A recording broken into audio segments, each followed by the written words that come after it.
In school, I have seen the image of African Americans change in my history books. First, African slaves were seen as no more than overly dependent servants that needed guidance to complete just the simplest of tasks. Later on, African American citizens were seen as the lower rung of society that would never ever be able to match the excellence of the majority. But as African Americans began to achieve great things, we also began to move up in the social ladder.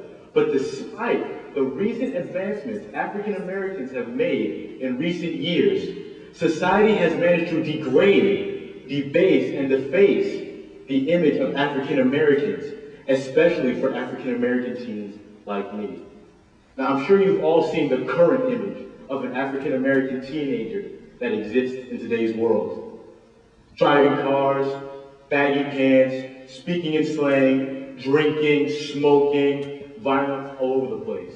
They do not care about high school, they don't care about college, they only care about themselves.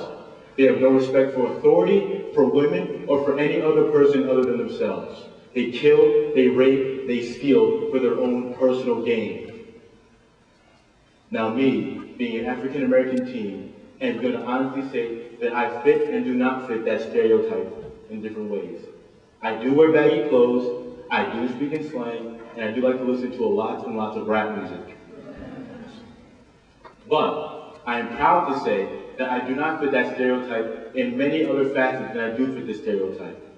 Although I do wear baggy clothes, the only reason why I wear them is because they're more comfortable on me than tight clothes. I do speak in slang, but I do and I know how to and do speak proper English when the situation calls for it. And I'm not the person who limits my world to rap music, but I also enjoy very different music and very different artworks. But most importantly, I'm a very intelligent teen, black or not, who plans to be successful in the future. But perhaps the most important and direct way that I differ from the stereotype is the fact that I believe in helping others achieve their goals than robbing or hurting them for my own personal gain. But being so different from the box that society has cast for African Americans has put me in very rough and hurting situations. Because I do not fit the mold that society has set for me as a person, I've been called weak and soft. And for my academic success, I've been called white by other teens, especially by other blacks. I am constantly, on a daily basis, being judged just because I do not agree with society's expectations for me. And let me explain to you why by telling you a story from my family's history.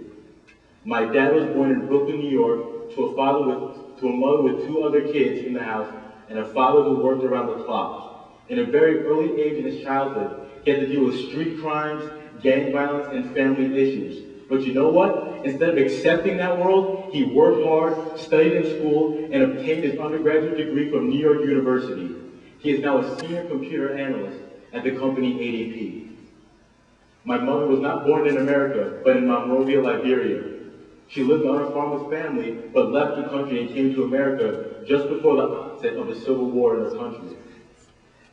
She was sent to school in Switzerland when she was just 16 years old and was left by herself to go to school.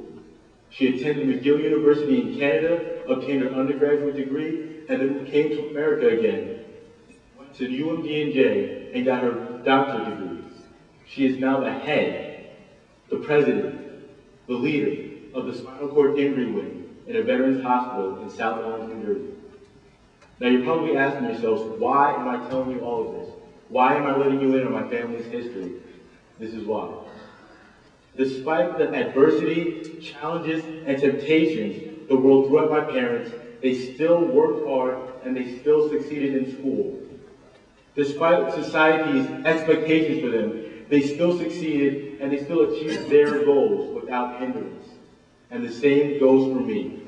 As long as I have the ability to succeed, I will succeed, guaranteed.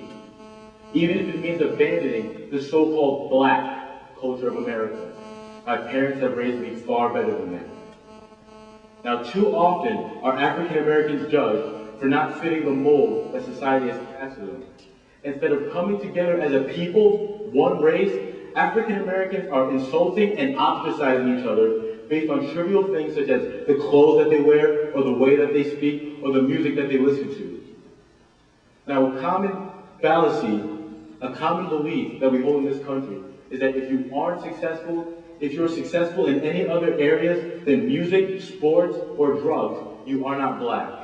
Clearly, this is a fallacy and a mistake that continues to hinder the minds of young African Americans today.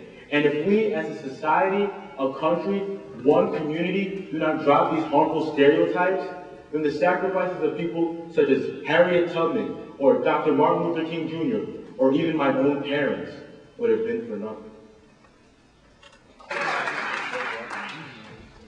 Throughout history, mankind has been mystified by the existence of an immortal being.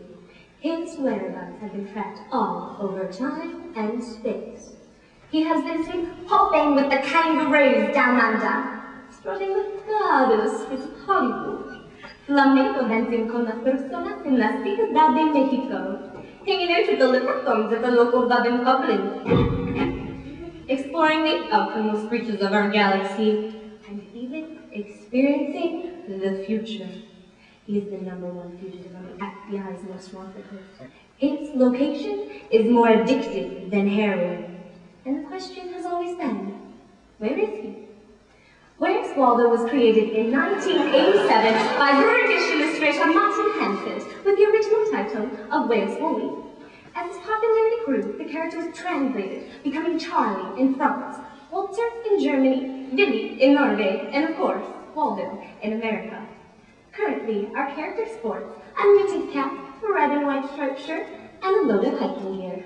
Now, how can someone in such ridiculous clothing be so incredibly hard to find? And over the years, the books have only increased in difficulty. The first few editions to depict our crafty character from waist up is turned toward the viewer, waving and displaying a shiny grin. However, viewers found this to be a little too easy. After voicing such complaints, Hanford increased the difficulty, eventually leading to only depicting Waldo's face and cap the size of a minuscule wrinkled peak, and the background is completely camouflaged in his attire. These later books had titles such as Where's Waldo Now? And Good Luck Finding Waldo. In my personal search for Waldo, finding him on every single page is a must. For if I cannot locate the sneaky traveler, I am left wholly incomplete. However, after spending numerous hours searching for the little man, I have come to the conclusion that Waldo either needs to A, be a little more proactive in finding himself, or B, stop getting lost in the first place. Now, in being more active in the search for himself, maybe he could put on a few pounds with the release of a brand new book entitled Where's the Beast, Waldo? Or make use of his worldly technologies, security cameras, GPS tracking devices, turn left at next intersection and arrive at destination Waldo. Now, why are we searching for Waldo anyway? We have a myriad of milk carton missing children of our own in this country. Why do we not put this time and energy towards something that really matters? Does Waldo even really matter? Maybe he does. Maybe we are all Waldo. Living in today's society, we often get lost in the crowd. It's quite easy to become unmemorable in a world where the population is exponentially growing. Even Waldo, in his outrageous attire and skinny spelt, becomes effortlessly indistinguishable. However, our search for Waldo exemplifies the fact that there will always be someone out there willing to find you, and you might just find yourself in the process.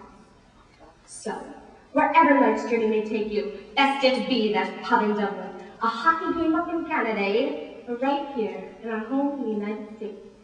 I hope Waldo finds you, mostly so you do not have to sit and locate the character in red and white. Thank you.